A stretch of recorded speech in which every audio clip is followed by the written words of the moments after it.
बेटा आज की क्लास में हम लोग जिस टॉपिक को शुरू करने जा रहे हैं, टॉपिक का नाम है features of cloning vector. Topic का नाम है फीचर्स ऑफ क्लोनिंग वेक्टर।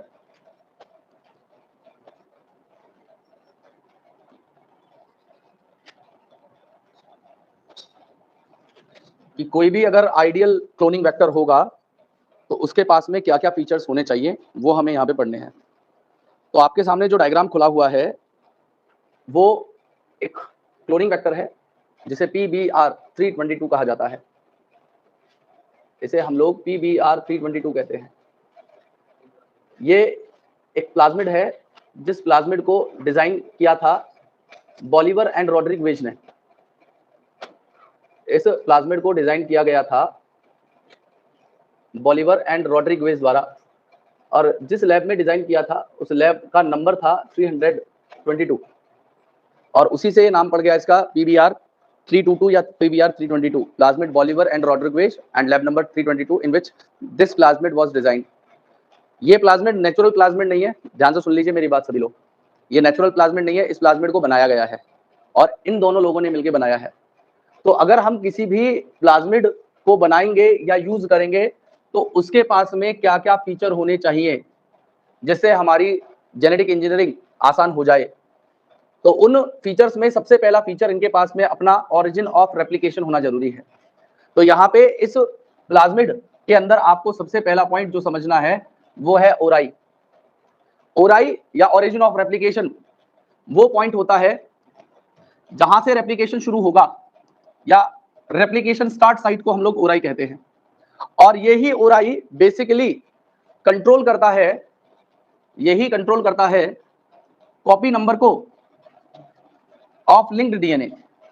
मतलब जो भी डीएनए इस प्लाज्मिड के साथ में जोड़ा जाएगा उस लिंक्ड डीएनए के कॉपी नंबर को कंट्रोल करने का काम यही ओरिजिन ऑफ रेप्लिकेशन वाला पार्ट करेगा। तो हमें ऐसे ओराई की रिक्वायरमेंट होती है जो सपोर्ट करता हो हाई कॉपी नंबर को। हमें ऐसे ओराई की रिक्वायरमेंट है जो क्या करे, सपोर्ट करे हाई कॉपी नंबर को, high copy number of DNA. तो अगर हम लोग ऐसे ओरिजिन ऑफ रेप्लिकेशन को यूज करेंगे जो बहुत ज्यादा जल्दी रेप्लिकेट करवाए और लिंक्ड डीएनए जो भी इसके साथ डीएनए जोड़ा गया उसके कॉपी नंबर को बढ़ाए, तो वो हमारे लिए ज्यादा बेहतर ओरिजिन, या वो प्लाज्मिड जिसके पास ऐसा ओरिजिन हो ज्यादा बेहतर प्लाज्मिड होगा। दूसरी चीज जो हमें यहाँ पे चाहिए होगी किसी प्लाज्मिड में, सबसे पहला तो मैंने ओराई की बात करी, ओरिजिन ऑफ रेप्लिकेशन की। दूसरी चीज जो किसी भी प्लाज्मिड के पास में होनी चाहिए वो होती है cloning site. Cloning site, cloning site का मतलब है कि वो पार्ट जहां पे फॉरेन डीएनए को इंसर्ट किया जाए। क्लोनिंग साइट वो जगह होती है, वो पार्ट है प्लाज्मिड का जहां पे हम क्या करते हैं, इंसर्ट करेंगे फॉरेन डीएनए को या एलियन डीएनए को या जीन ऑफ इंटरेस्ट को। उस जगह को हम लोग क्लोनिंग साइट कहते हैं। तो क्लोनिंग साइट को डिसाइड कौन करेगा? क्लोनिंग साइट को डिसाइड करेंगी ये सारे रेस्ट्रिक्शन एंजाइम की रेस्ट्रिक्शन साइट। यहाँ पे जो ये सब लिखे हुए हैं ये सारे के सारे बेटा रेस्ट्रिक्शन एंजाइम है। TST1, PBU1, ECOR1, CLA1, hind third, BAMH1, SAL1, PBU second, ये सारे के सारे क्या हैं? ये सब इन सारे रेस्ट्रिक्शन एंजाइम के लिए रेस्ट्रिक्शन साइट हैं। ये इन रेस्ट्रिक्शन एंजाइम के लिए रेस्ट्रिक्शन साइट होती हैं। मतलब कहने का ये है कि अगर आप सेल 1 रेस्ट्रिक्शन एंजाइम को यूज करेंगे तो ये यहां से इसे कट कर देगा या फ्रेगमेंट डाउन कर देगा। अगर आप BAMH1 एंजाइम को यूज करेंगे तो वो इस जगह से डीएनए को कट कर देगा। तो आपको करना क्या होगा, आपको एटलीस्ट 2 रेस्ट्रिक्शन एंजाइम यहाँ पे यूज करने पड़ेंगे, ताकि सपोज आप यहाँ पे BAMH1 और सेल 1 को यूज करेंगे तो ये वाला जो रेस्ट्रिक्शन साइट है दोनों ये कट जाएंगी और इतना फ्रेगमेंट बाहर आ जाएगा। और इस फ्रेगमेंट को बाहर आने के बाद में आप अपनी जीन ऑफ इंटरेस्ट को यहाँ पे जोड़ सकते हो। तो क्लोनिंग साइट के लिए आपको क्या करना पड़ेगा, क्लोनिंग साइट वो जगह है जहां पे आप इंसर्ट करते हो फॉरेन डीएनए को। और यहाँ पे याद रहे, आप अगर ज्यादा रेस्ट्रिक्शन एंजाइम्स को यूज करेंगे, अगर आप ज्यादा रेस्ट्रिक्शन एंजाइम को यूज करेंगे तो वहां पे ये हो सकता है कि इस क्लोनिंग वेक्टर के फ्रेगमेंटेशन हो जाए या इसके बहुत सारे फ्रेगमेंट्स बढ़ जाए जो हमारे क्लोनिंग के प्रोसेस को कॉम्प्लिकेट कर देगा।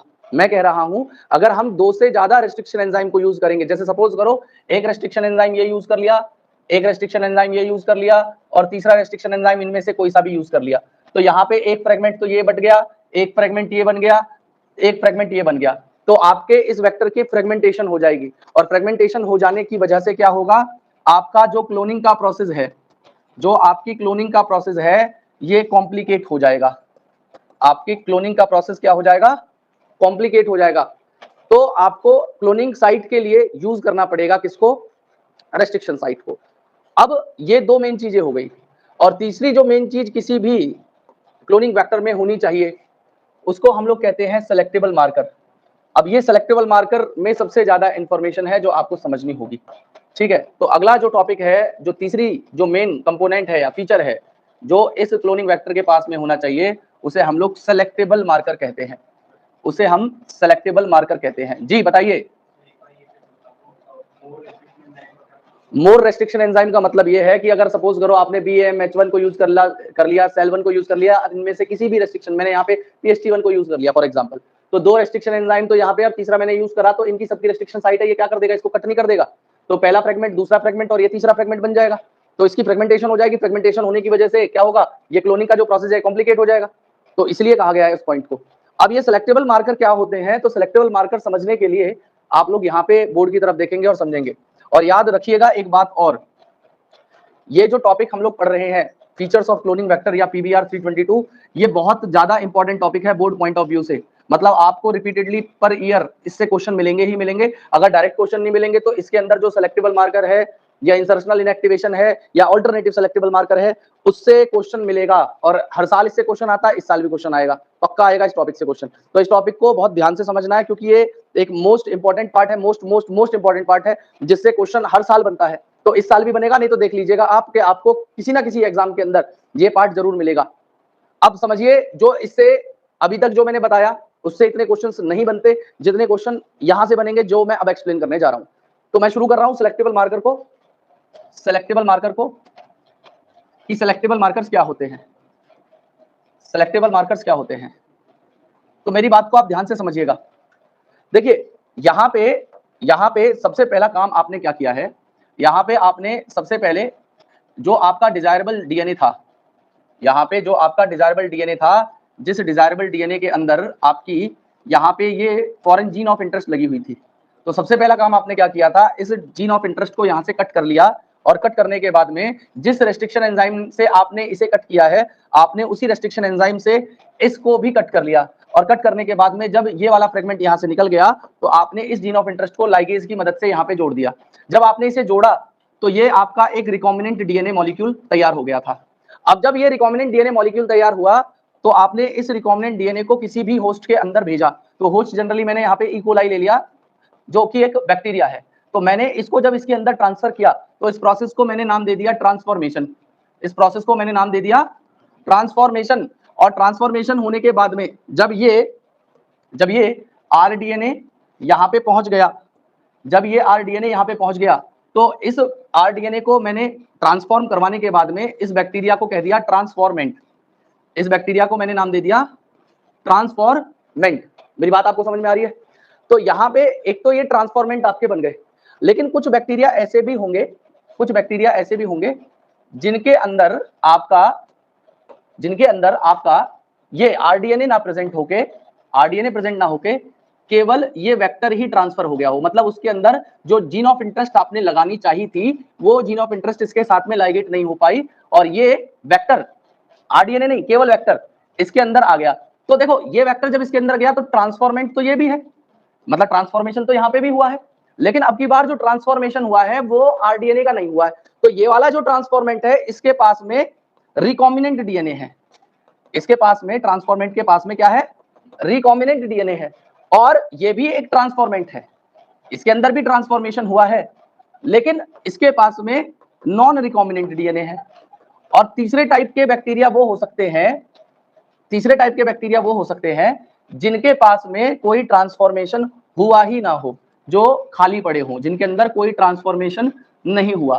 तो जिन बैक्टीरिया के अंदर ट्रांसफॉर्मेशन नहीं हुआ है, उन्हें हम कहेंगे नॉन ट्रांसफॉर्मेंट्स। तो आप एक बात बताइए, आपने आरडीएनए बनाया जेनेटिक इंजीनियरिंग के थ्रू, और आपने उसे बैक्टीरिया के अंदर भेज दिया। अब देखिए, बैक्टीरिया यहाँ तो मैंने बड़े बड़े बनाए हैं दिखाने के लिए, लेकिन बैक्टीरिया तो बहुत माइक्रोस्कोपिक चीज है। वो तो आपको दिखाई नहीं देगी।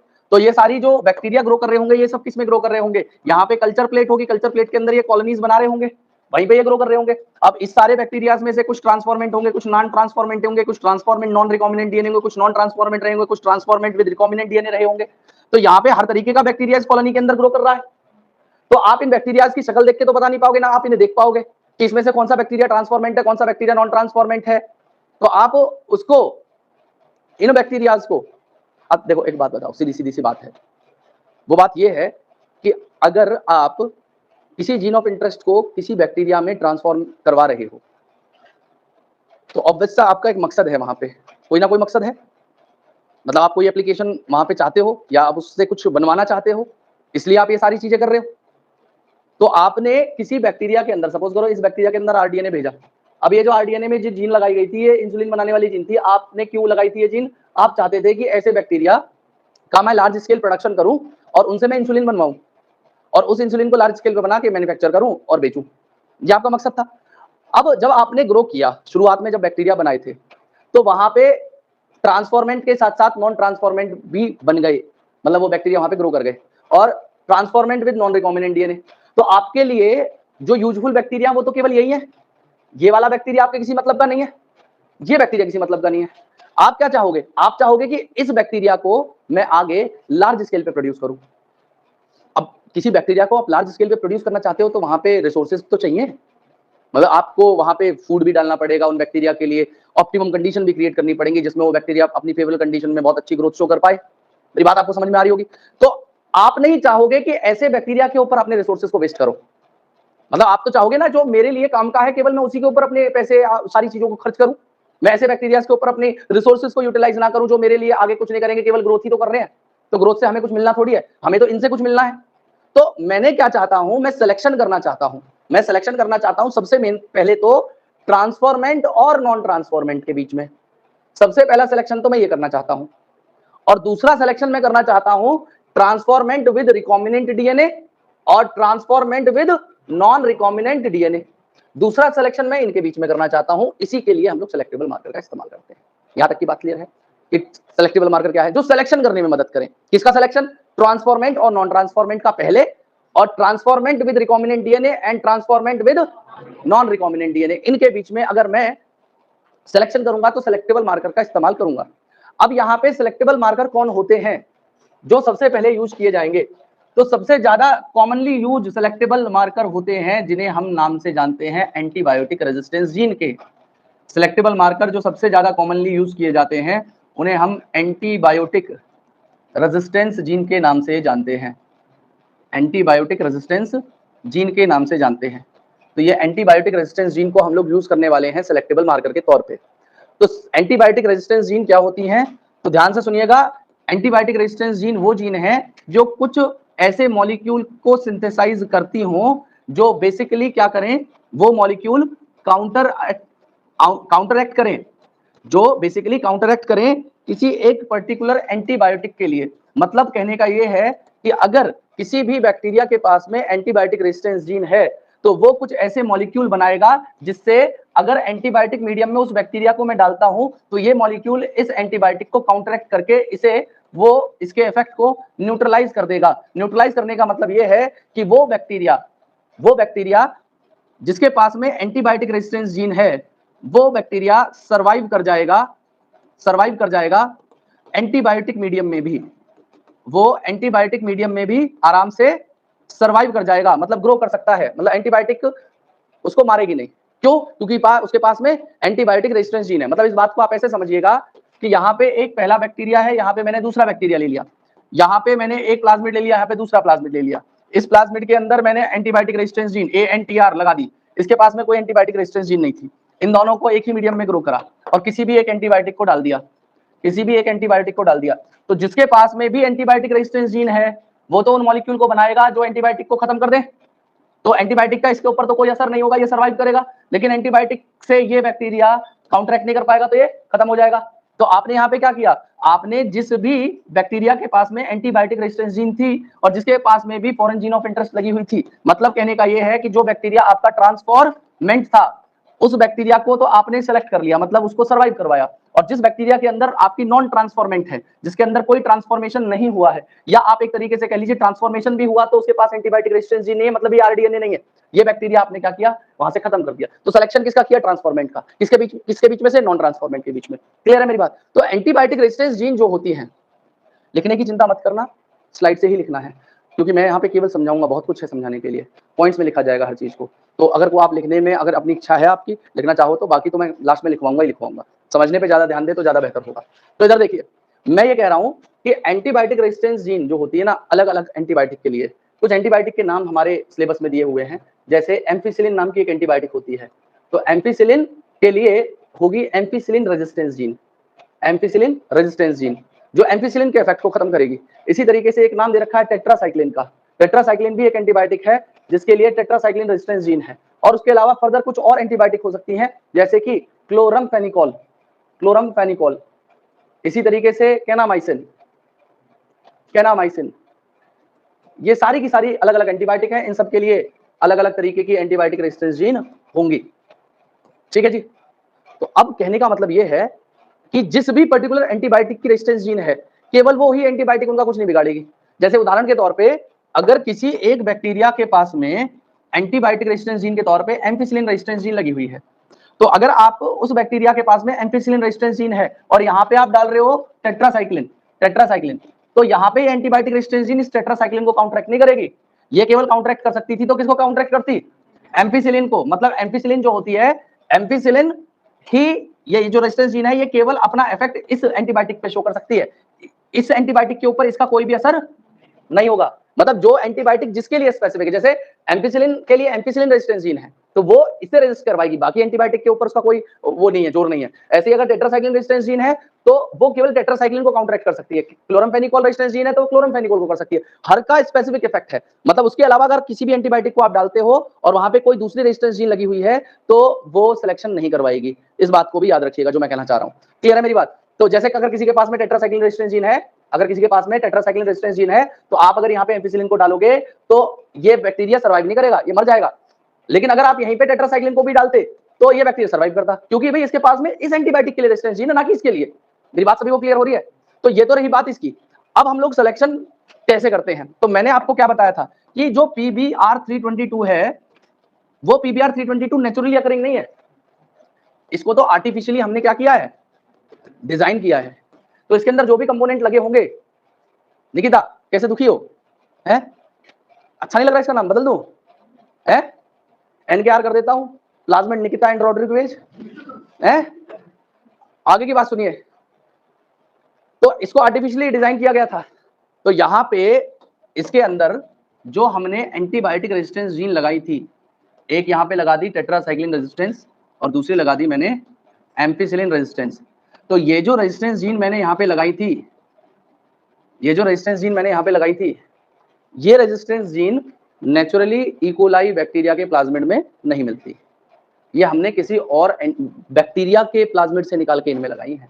याद है एक बार हम लोगों ने स्टेनले कोहन और हर्बर्ट बोयर का काम सुना था, याद है उन्होंने क्या किया था, सैल्मोनेला टाइफीम्यूरियम के प्लाज्मिड से एंटीबायोटिक रेजिस्टेंस जीन निकाली थी और उसे इकोलाई के अंदर लगाया था। तो इकोलाई के पास में ये जो एंटीबायोटिक रेजिस्टेंस जीन है ये नेचुरली नहीं मिलती है, तो ये हमने बाहर से लगाई है। तो ऑब्वियस सी बात है अगर हम इस प्लाज्मिड PBr322 के साथ में अगर कोई फॉरेन जीन ऑफ इंटरेस्ट को लगा देते हैं, फॉरेन जीन ऑफ इंटरेस्ट को भी तो मैंने यहाँ पे लगा दिया, लो यहाँ पे लगा दिया मैंने, लगा देते हैं, किसी जीन ऑफ इंटरेस्ट को लगा देते हैं, तो जिस इकोलाई के अंदर हमने इसको भेजा है, जिसके पास में एम्फिसिलिन रेजिस्टेंस जीन है, जिसके पास में टेट्रासाइक्लिन रेजिस्टेंस जीन है, जिसके पास में जीन ऑफ इंटरेस्ट भी है, उदाहरण के तौर पे, अभी पूरी बात, अभी इसमें और भी बहुत सारी चीजें ऐड होंगी।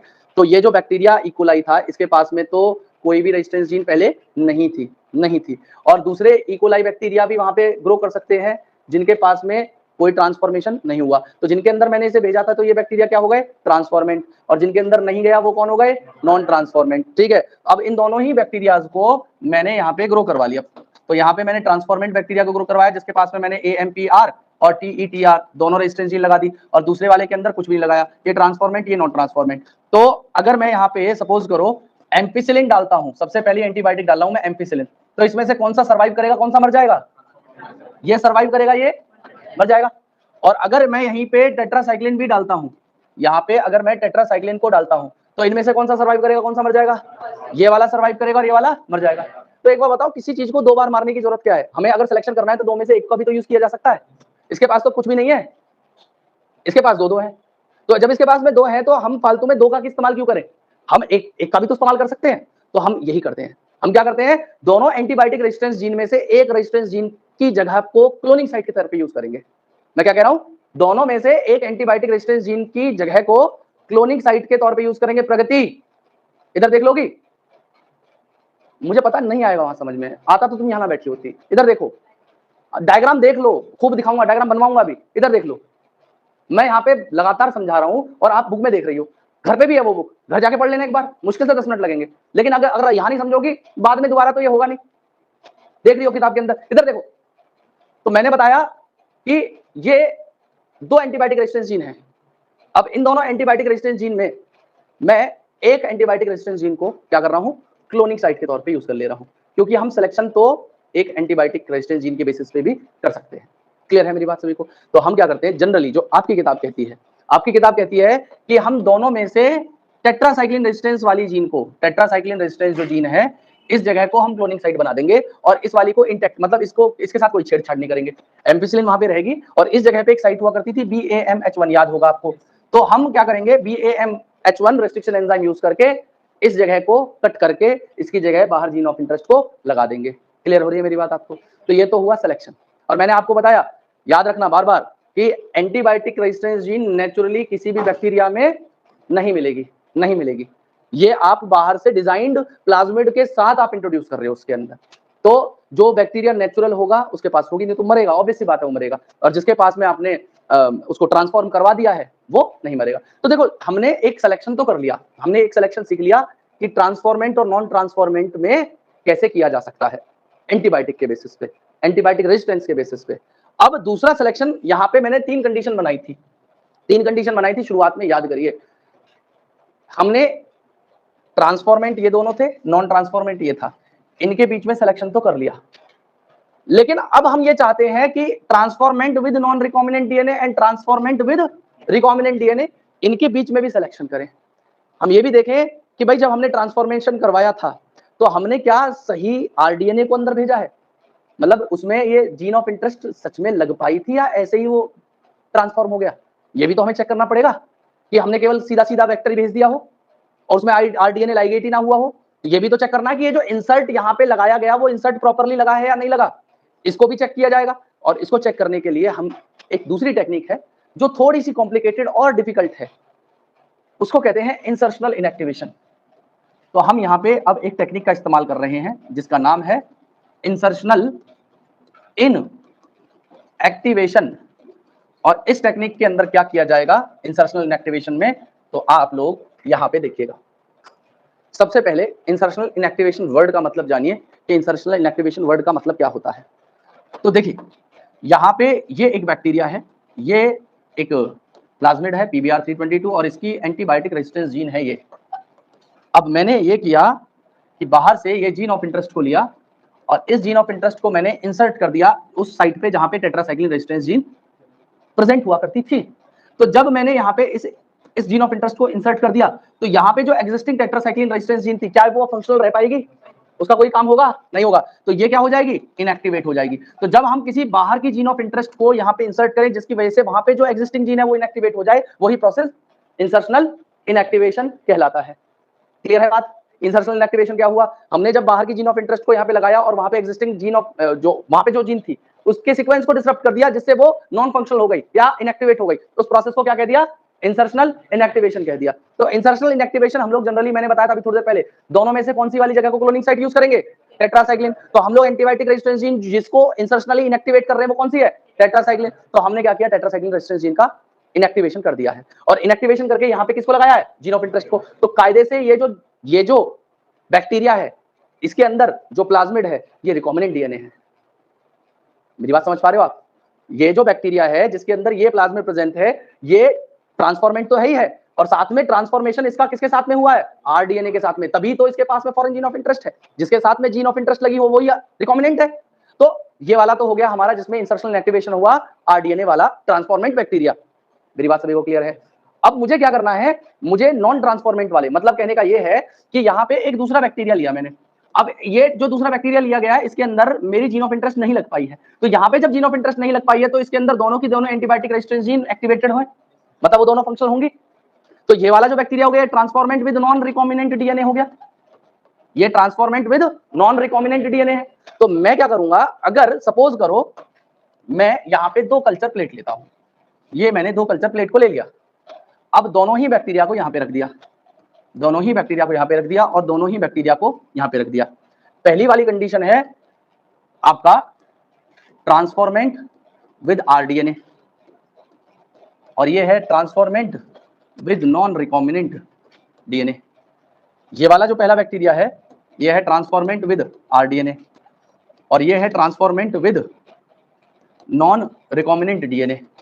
ठीक है जी, ये कंडीशन मैंने ले लिया आपके सामने। अब जो ट्रांसफॉर्मेंट विद आरडीएनए है उसके अंदर जो प्लाज्मिड है वहां पे एम्पिसिलिन रेजिस्टेंस जीन है और जहां पे टेट्रासाइक्लिन रेजिस्टेंस जीन होनी चाहिए थी वहां पे जीन ऑफ इंटरेस्ट जुड़ा हुआ है। और जो हमारा transformant with non recombinant DNA है, मतलब जिसमें केवल PBR322 गया, इसके पास में एम्पिसिलिन रेजिस्टेंस जीन भी है और टेट्रासाइक्लिन रेजिस्टेंस जीन भी है। और सिमिलरली अगर मैं यहाँ पे लेता हूँ तो इसमें भी ये कंडीशन होगी, इसके पास भी एम्पिसिलिन रेजिस्टेंस जीन है लेकिन जहां पे वो होनी चाहिए थी वहां पे जीन ऑफ इंटरेस्ट है, और इसके पास में ये दोनों रेजिस्टेंस जीन है, AMPR भी है और TETR टेट्रासाइक्लिन रेजिस्टेंस जीन भी है। अब मेरी बात का जवाब आप ही लोग दोगे।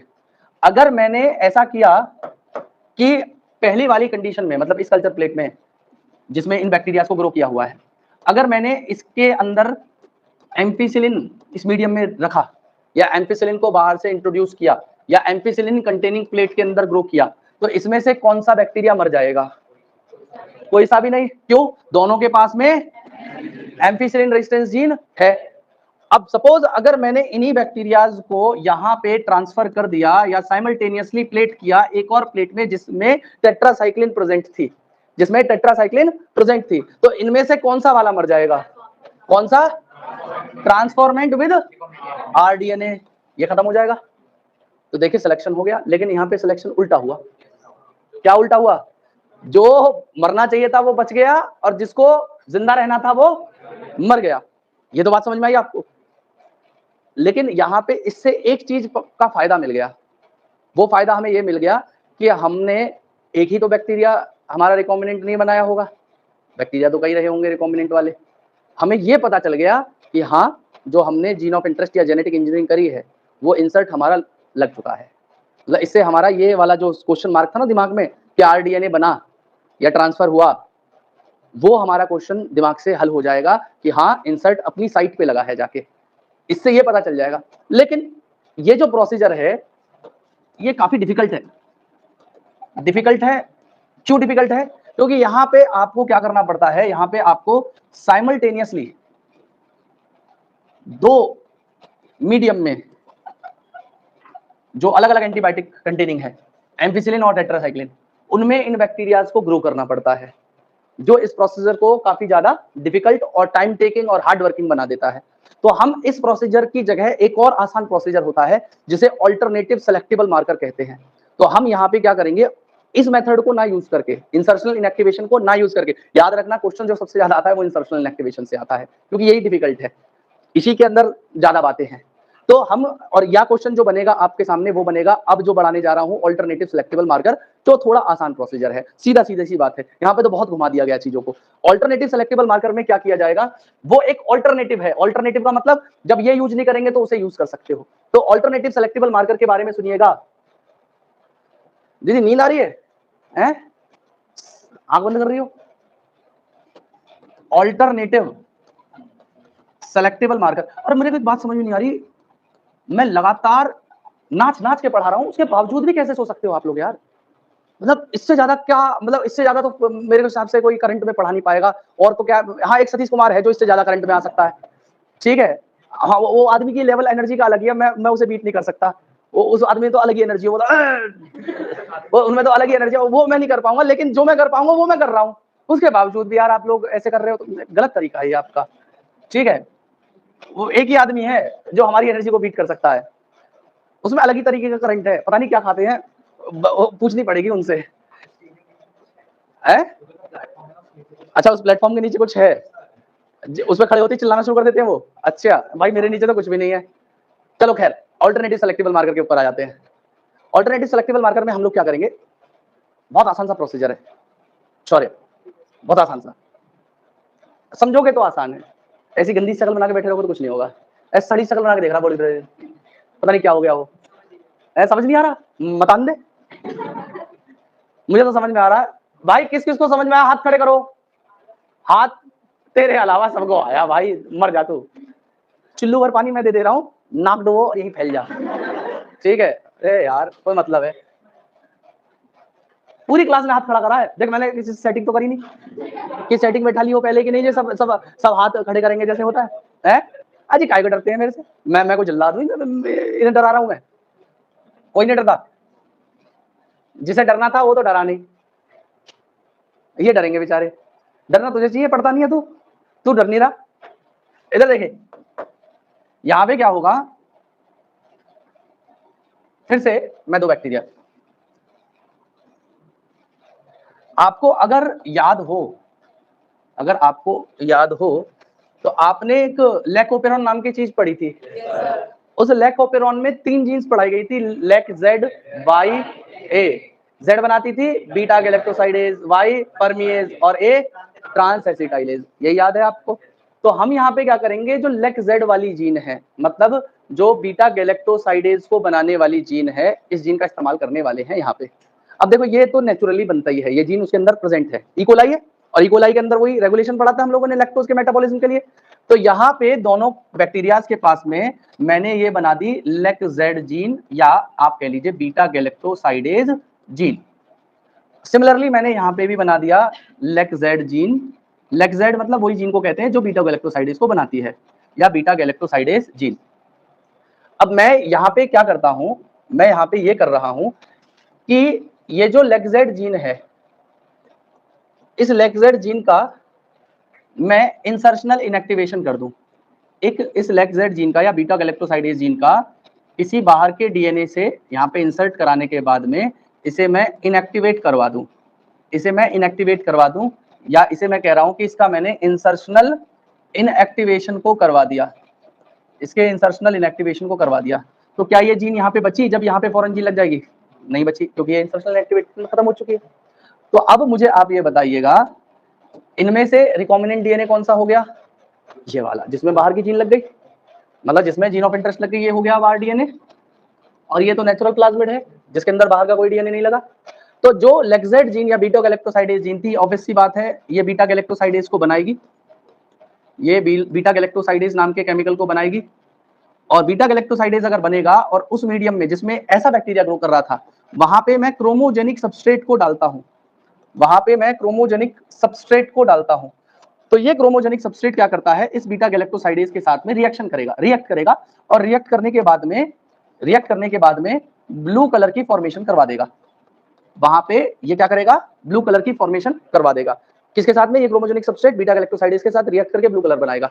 लेकिन जब जिसमें बीटा गैलेक्टोसाइडेज जीन इनएक्टिवेट हो गई थी, तो यहाँ पे कोई बीटा गैलेक्टोसाइडेज नहीं बनेगा। जब यहाँ पे कोई बीटा गैलेक्टोसाइडेज नहीं बनेगा, तो मैं अगर क्रोमोजेनिक सबस्ट्रेट को डालूंगा, तो जब मैं क्रोमोजेनिक सबस्ट्रेट को डालूंगा तो क्रोमोजेनिक सबस्ट्रेट किसी के साथ में भी रिएक्ट नहीं कर पाएगा, और जब नहीं कर पाएगा तो यहाँ पे किसी भी कलर की फॉर्मेशन नहीं होगी। आप या तो कह लीजिए कोई कलर नहीं बनेगा, या आप कह लीजिए व्हाइट बनेगा। तो हम यहाँ पे क्या कर सकते हैं, हम यहाँ पे ब्लू और व्हाइट के बेसिस पे सिलेक्शन कर सकते हैं।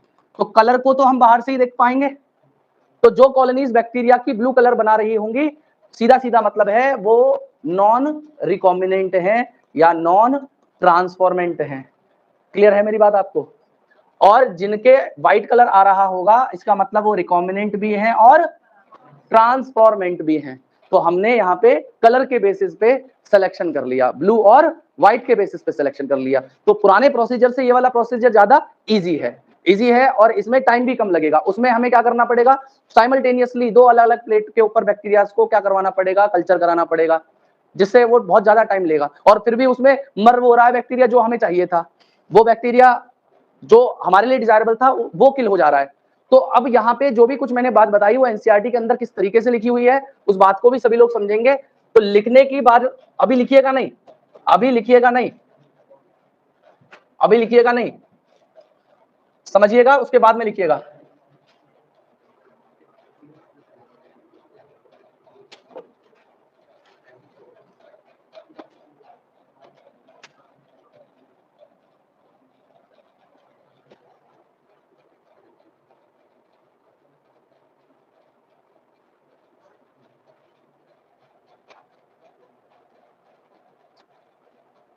हाँ जी, यहाँ पे लिखा हुआ है कौन कौन से फीचर्स हैं जो रिक्वायर्ड होते हैं किसी भी क्लोनिंग वेक्टर में। तो उसमें लिखा हुआ है origin of replication, selectable marker, cloning site और vector for cloning gene in plant and. ये तो फालतू का पॉइंट है, मेन पहली तीन चीजें हैं। हाँ, ये तो बाद में बात करेंगे, ये अगला टॉपिक है हमारा, vector for cloning genes in plant and animals. और बैक्टीरिया में भी हम लोग कैसे क्लोन करते हैं वो भी पढ़ा जाएगा। यहाँ पे कौन कौन सी चीजें लगी हुई है इसमें, रेस्ट्रिक्शन साइट है इन सारे एंजाइम्स के लिए। ओराई है, एंटीबायोटिक रेजिस्टेंस जीन है, ये दोनों एम्पिसिलिन रेजिस्टेंस बोराई और टेट्रासाइक्लिन ये रही। उसके अलावा आरओपी रीजन ये होता है जो कोड करता है कुछ प्रोटीन के लिए जो प्लाज्मिड के रेप्लिकेशन के लिए रिक्वायर्ड होती है। बस अब यहाँ पे सबसे पहले बताया गया ओरिजिन के बारे में। तो ओरिजिन वो सीक्वेंस है डीएनए का जहां से रेप्लिकेशन शुरू होगा या स्टार्ट होगा, और वो पीस ऑफ डीएनए जो हम बाहर से जोड़ रहे हैं उसको ओराई के साथ में जोड़ेंगे ताकि वो रेप्लिकेट कर सके within the host cell. और उसके अलावा ओराई क्या करेगा, कंट्रोल करेगा copy number of link DNA को, ताकि हमें ज्यादा से ज्यादा कॉपी टारगेट डीएनए जो हमने बाहर से लगाया था उसकी मिल पाए। तो it should be cloned in a vector जिसके पास में जिसका ओरिजिन सपोर्ट कर सकता हो हाई कॉपी नंबर को। उसके बाद में दूसरा यहाँ पे फीचर दिया हुआ है सिलेक्टेबल मार्कर। तो जब हम लोग किसी भी जीन को सेलेक्ट करेंगे ट्रांसफॉर्मेंट मतलब सिलेक्टेबल मार्कर के तौर पे हम लोग किसको यूज करते हैं, एंटीबायोटिक रेजिस्टेंस जीन को। तो वो जीन जो ट्रांसफॉर्मेंट और नॉन ट्रांसफॉर्मेंट के बीच में सिलेक्शन करने में, ट्रांसफॉर्मेंट को सेलेक्ट करने में और नॉन ट्रांसफॉर्मेंट को एलिमिनेट करने में मदद करती हो, उसे हम लोग क्या कहते हैं, सिलेक्टेबल मार्कर। तो हम लोग जब पीस ऑफ डीएनए को इंट्रोड्यूस करते हैं होस्ट बैक्टीरिया के अंदर, तो बाहर से किसी डीएनए को भेजने को क्या कहते हैं, ट्रांसफॉर्मेशन। और ऐसे बैक्टीरिया जिनके अंदर ट्रांसफॉर्मेशन हुआ उन्हें क्या कह दिया, ट्रांसफॉर्मेंट। और जिनके अंदर ट्रांसफॉर्मेशन नहीं हो पाया वो क्या हो जाएंगे, नॉन ट्रांसफॉर्मेंट। अब यहाँ पे बात लिखी हुई है कि सिलेक्टेबल मार्कर जो इकोलाई के अंदर हम लोग यूज करने वाले हैं वो जीन वो है जो इनकोड करती हैं रेजिस्टेंस को एंटीबायोटिक्स के लिए। कौन कौन सी एंटीबायोटिक्स के लिए, एम्पिसिलिन, क्लोरामफेनिकोल, टेट्रासाइक्लिन और कैनामाइसिन। और नॉर्मली इकोलाई के अंदर ये रेजिस्टेंस जीन एंटीबायोटिक के लिए नहीं होती है, मैंने बताया था आपको, नेचुरली इकोलाई में नहीं होती, अदर बैक्टीरिया में होती है, वहां से इंट्रोड्यूस करा गया है इनके अंदर। अब यहाँ पे अगली बात बोली गई है कि जब हमने एलियन डीएनए को मतलब बाहर के फॉरेन जीन ऑफ इंटरेस्ट को वेक्टर की मदद से अच्छा यहाँ पे एक और बात बोली गई है, क्लोनिंग साइट क्या होती है। तो मैंने आपको बताया था जहां पे हम लोग फॉरेन जीन ऑफ इंटरेस्ट को लगाते हो वही क्लोनिंग साइट है। तो यहाँ पे बोला गया है कि हम जब एलियन डीएनए को वेक्टर के साथ में लगाना चाहेंगे तो उस वेक्टर के पास में एक या एक से ज्यादा रिकॉग्निशन साइट ये सब होनी चाहिए, ठीक है। और अगर हम एक से ज्यादा रिकॉग्निशन साइट को यूज करते हैं तो वो क्या करेगा, उसके बहुत सारे फ्रेगमेंट्स कर देगा, जो क्या कर देगा, जीन क्लोनिंग को कॉम्प्लिकेट कर देगा। यही बात होता है। हाँ, रिकॉग्निशन वही तो, रेस्ट्रिक्शन साइट और रिकॉग्निशन साइट एक ही तो बात होती है। मतलब वो साइट जहां पे रेस्ट्रिक्शन एंजाइम एक्ट करते हैं उसे रिकॉग्नाइज करते हैं तो रिकॉग्निशन साइट, रेस्ट्रिक्शन मतलब कट करते हैं रेस्ट्रिक्शन साइट। वो दोनों रिकॉग्निशन और रेस्ट्रिक्शन एक ही टर्म है बेटा, मतलब यूज किया गया किताबों में। उसके अलावा यहाँ पे अगली बात बोली गई है कि जब हम लाइगेट करते हैं एक बाहर के डीएनए को जो कैरी कर रहा है रेस्ट्रिक्शन साइट को, जो एक या दो एंटीबायोटिक रेजिस्टेंस जीन को लेके चल रहा है, मतलब हमने बाहर से डीएनए डाला जिसके पास में एक या दो एंटीबायोटिक रेजिस्टेंस जीन थी, तो अगर हमने बाहर के डीएनए को इस BAMH1 साइट पे डाला तो टेट्रासाइक्लिन रेजिस्टेंस जीन यहाँ पे क्या हो जाएगी, इनएक्टिवेट हो जाएगी। और जिसके अंदर जैसे सपोज करो आपने यहाँ पे बाहर का डीएनए लगा दिया तो ये अब क्या बन गया, रिकॉम्बिनेंट डीएनए। तो यही बात लिखी गई है कि जब आपने BAMH1 साइट के ऊपर ये फॉरेन डीएनए को लाइगेट कर दिया तो टेट्रासाइक्लिन रेजिस्टेंस जीन वाला जो रीजन था PBR322 का वो यूज कर लिया गया और इसकी वजह से रिकॉम्बिनेंट प्लाज्मिड बन गया। लेकिन अगर लाइगेशन इस जगह पे नहीं हो पाता तो वो नॉन रिकॉम्बिनेंट प्लाज्मिड कहलाता। ये भी बात मैंने आपको शुरुआत में ही बता दी थी डायग्राम के थ्रू। अब यहाँ पे अगली बात बताई गई है कि अगर आप फॉरेन डीएनए को इंसर्ट करते हो किसी भी जीन, किसी भी बैक्टीरिया की जीन में, तो वो जीन वहां पे इनएक्टिवेट हो जाएगी और उसी चीज को हम लोग इंसर्शनल इनएक्टिवेशन कहेंगे। और इसमें जो रिकॉम्बिनेंट प्लाज्मिड है वो क्या कर देगा, टेट्रासाइक्लिन रेजिस्टेंस जीन को लूज कर देगा क्योंकि हमने उस जगह पे फॉरेन डीएनए को लगा दिया। और जब हम लोग प्लाज्मिड को इंट्रोड्यूस करेंगे इकोलाई में तो तीन तरीके की बैक्टीरियल सेल बनेंगी। एक बैक्टीरियल सेल होंगी जो नॉन ट्रांसफॉर्मेंट होंगी जिनके पास में कोई भी प्लाज्मिड नहीं होगा, तो यहाँ पे कोई भी रेजिस्टेंस नहीं होगा, ना टेट्रासाइक्लिन के लिए ना एम्फिसिलिन के लिए। दूसरे तरीके के बैक्टीरिया कौन से बनेंगे, जो ट्रांसफॉर्मेंट होंगे लेकिन जिनके पास नॉन रिकॉम्बिनेंट प्लाज्मिड होगा।